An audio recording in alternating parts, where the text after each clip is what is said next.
Hey, good morning, good Thursday morning, friends. It's me, CP. Me, David. And I gotta tell you, D, we had a great time with your B-Day. That was a lot of fun, bro.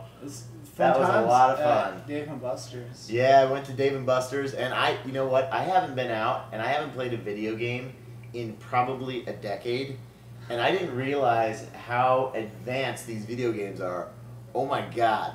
It is like you're in it. Oh my god. Oh my god. Unbelievable. Okay, so we go to Dave and Buster's, and I think we probably spent 3 hours just playing NASCAR over and over again. Yeah, pretty much. There's 4 of us, and we completely trumped that whole NASCAR thing because there's like actually 4 of those cars, and you sit in the thing, it picks you up and actually moves around as you're driving. That was amazing. It was amazing. People were waiting, but we were like, you know what? Know.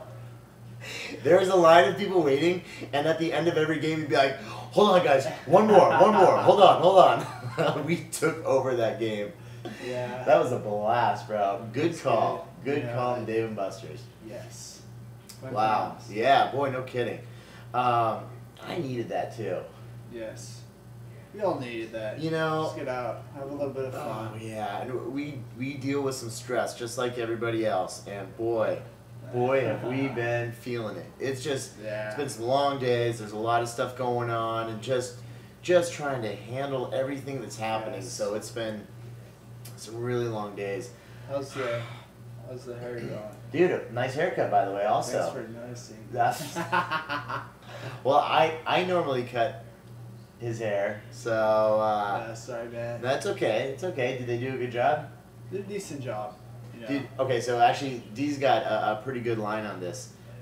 He realized that if you go to a beauty school, number one, they don't charge you that much, but they all really want to do a good job on your hair. Yes. Right? Yes.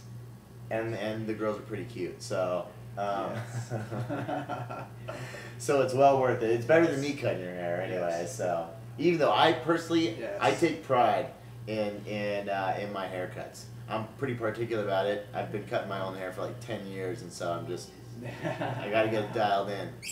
So dude, yeah, a lot of cool stuff going on. Speaking of cool things going on, we have a question. Yes. It says, I eat during the night and have been doing that for the last few years. Do you have any suggestions on how I can stop eating during the night? Okay. Yeah. Well, you know what? There's kind of a couple different. It's like a two-pronged approach here. There's a few things that I kind of want to address. Some suggestions. It might be feasible. It might not be. But first and foremost, when your body is used to a set pattern, anytime that we begin to change that pattern, your body will resist it. That is human nature. It is also like the laws of physics. You know, when you put something in motion, it will continue in motion unless acted upon by an outside force.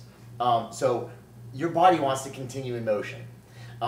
It takes about 3 days, 3 consecutive days of changing that habit, changing that lifestyle before your body even begins to adapt to it. However, that very first, the second, even that 3rd day, by trying to change those patterns, your body is going to violently oppose it. So, of course, you know, the very first night when you're experiencing these cravings and your body's saying, I need to eat, I need to eat, I need to eat, keep in mind, 3 days, guys. That's all it takes. It takes 3 days, and you're going to get past it. That first night is always going to be the worst because your body is used to this set pattern, and it's usually between the danger zone is between 7 o'clock and 12 o'clock at night. So it's usually those you late owls out there that tend to put on the most weight. You'll sleep in, skip breakfast, and then of course all the eating happens late at night. Yeah. Sounds familiar. We run into this all the time.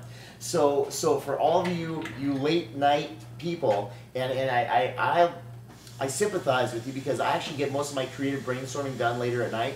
However, later at night, I experience these cravings also. You just want to do something. You're bored. There's triggers everywhere. Especially when Family Guy's on for you. I know.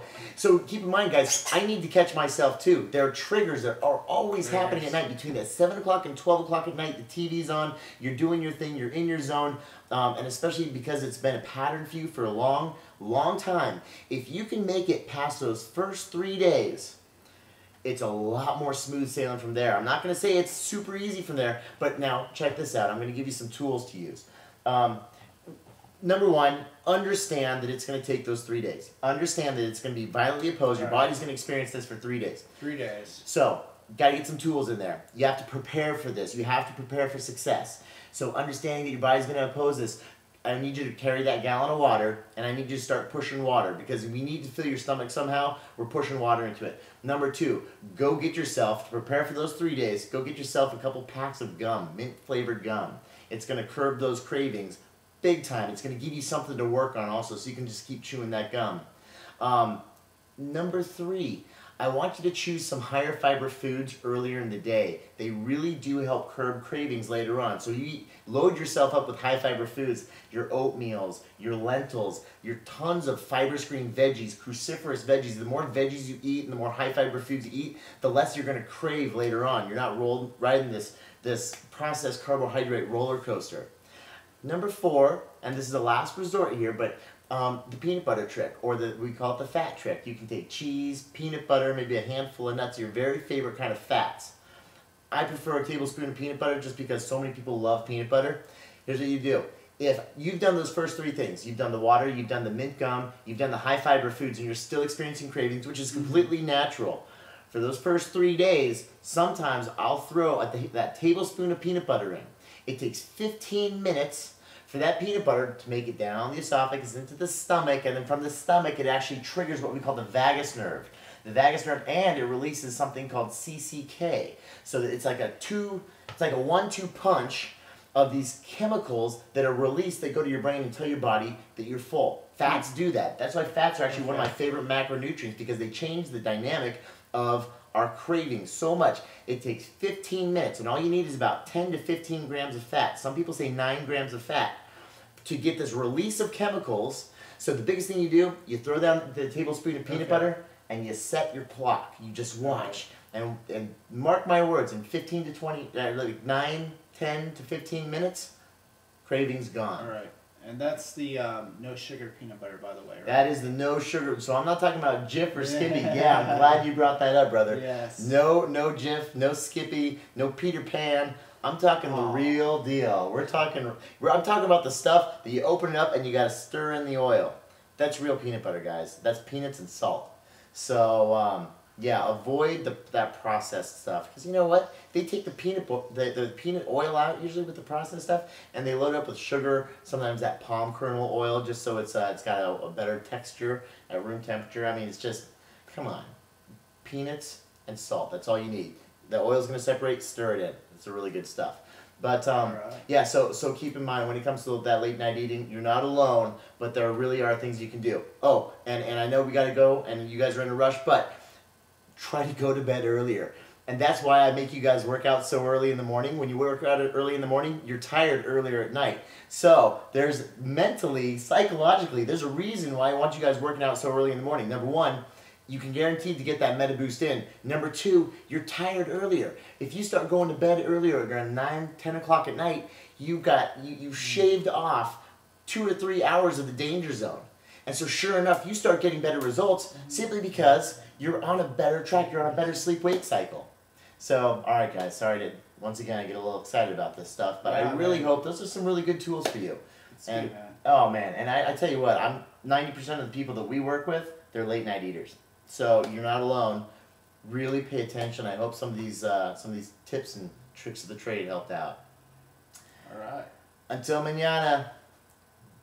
That's tomorrow, right? That is tomorrow. See you guys. Have a great Thursday.